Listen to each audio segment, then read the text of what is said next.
This video is about the life paths that sometimes lead to dangerous and unviable situations, and hopefully more often lead to unproblematic and highly viable situations. This leads to conceptions of understanding that make as much sense for bacteria as for humans. But first, we are going to talk about maintaining this equilibrium. And this actually goes into the question, what is life? Life is always different from its environment, because if it would not be different from its environment, it would be part of its environment, and a normal part of its environment, and it would be dead. So life has to maintain a difference from its environment, and it does this via agency. And agency is the ability to control the in and output of a system. So to be able to adapt how the system interacts with its environment, and that can lead to a boundary, here in the picture, a self-created boundary where created by the agent that creates an internal environment that is different from the external environment. And the internal environment of an agent, a living agent, is able to maintain itself. But it's only able to maintain itself when it has enough nutrients and things from its environment.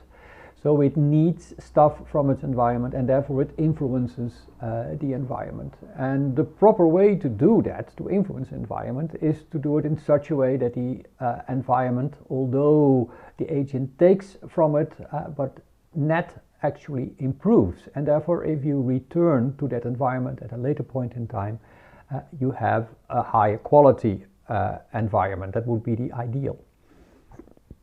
So key point is that a living agent is different from its environment through its own doing.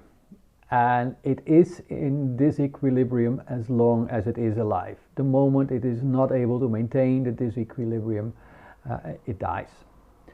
And there is a formal description for that associated with the concept of needful freedom.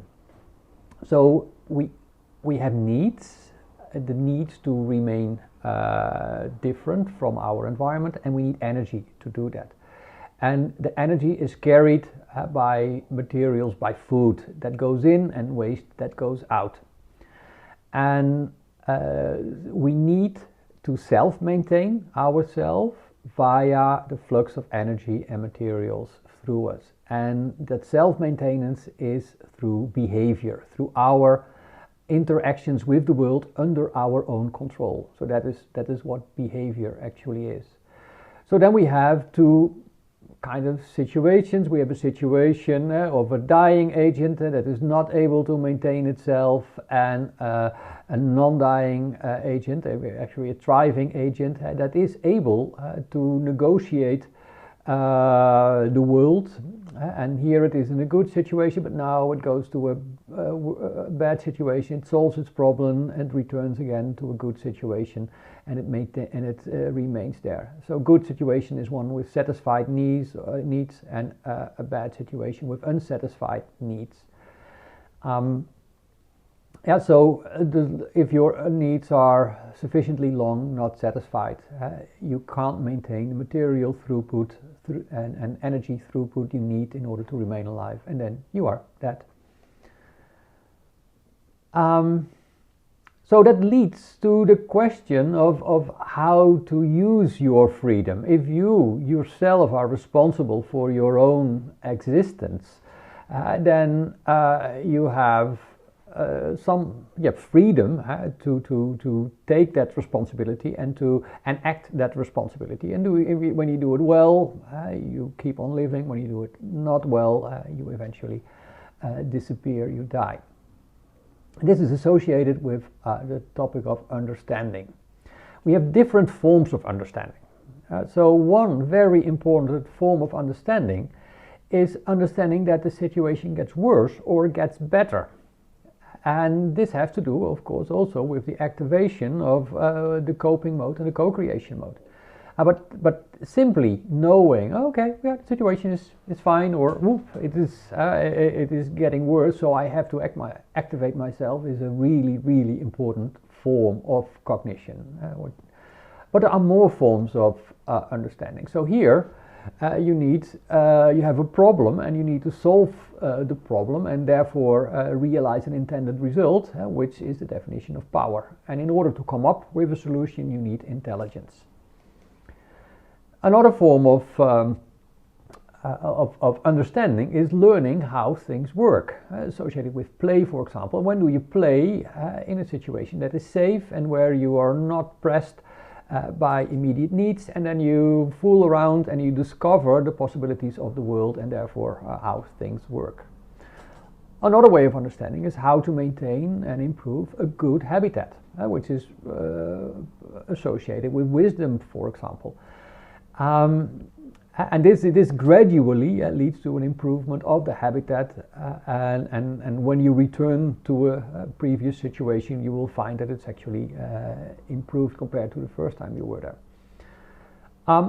But we also need a form of understanding associated with problem solving, and especially if we are in a bad situation with not many fulfilled needs, in how to use whatever you still have as effectively as possible. So that is to protect and use whatever scarce resources you have. That is a form of understanding associated with conservation. It's a fallback, say, of the wisdom, but it's an important one. But this one might be associated with a coping trap, in which your solutions create new problems requiring new solutions, etc. Yeah, so it's a mixed bag here. Important thing here is that all these things have to do with anticipating consequences. And in the case of the coping trap, you did not fully anticipate the consequences because you create new problems. But the moment you can do that well on long enough spatial and temporal scales, then you can eventually end up here again and hopefully remain here a lot. So with high understanding, high anticipation capabilities, you can remain here. So the next thing then is how to combine these forms of understanding. So we have the surviving and thriving with coping and co-creation as respectively the modes of being associated with that. But there is we can formulate this in a more abstract, more formal form in three components.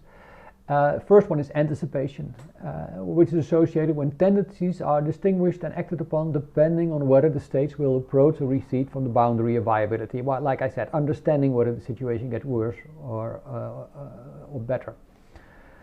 Coping is associated with if you see that the states go towards death, then you should be able to make them turn around and to let them go towards a better situation again. So that is coping. Co-creation doesn't have a real end state. It is trying to maintain a good situation, or to see the tendencies that go in this direction and gradually improve them more and more in the world. And so that you are easier and better able to do proactive need satisfaction, so to prevent pressing problems to occur. This is coping is associated with intelligence and clearly defined tasks with begin and end states, and wisdom is associated with continual improvement without specific end goals. And so we've seen that before. And this fits again in core cognition, and here I show only the core of core cognition, so to say, so not the other axis, where there is a clear direction. We want to go to the right, but on the vertical axis there is not a preference side. So we might think that intelligence is, because it's about problem solving and we all like intelligence, that it is always the best strategy. And intelligence also associated with asserting oneself in the environment. But asserting oneself means spending a lot of energy. You have to change the environment. While the other strategy is not using your intelligence, is accepting the situation and adapting to it as much as possible. That still needs some measure of intelligence, but it's a different form of intelligence. And knowing when to assert yourself or when to adapt to the situation is a very important skill. And in many cases there are multiple solutions that work perfectly fine. You can solve your problem or you can adapt to the situation. The important thing is that we want to avoid this side. So that is the only direction that we want to avoid problems and a survival situation. That doesn't mean that we will always avoid them, but we tend to avoid. Well, and all life then has a path through this world. We sometimes are on the positive side. Sometimes we have problems. Sometimes we accept the situation. Sometimes we assert ourselves.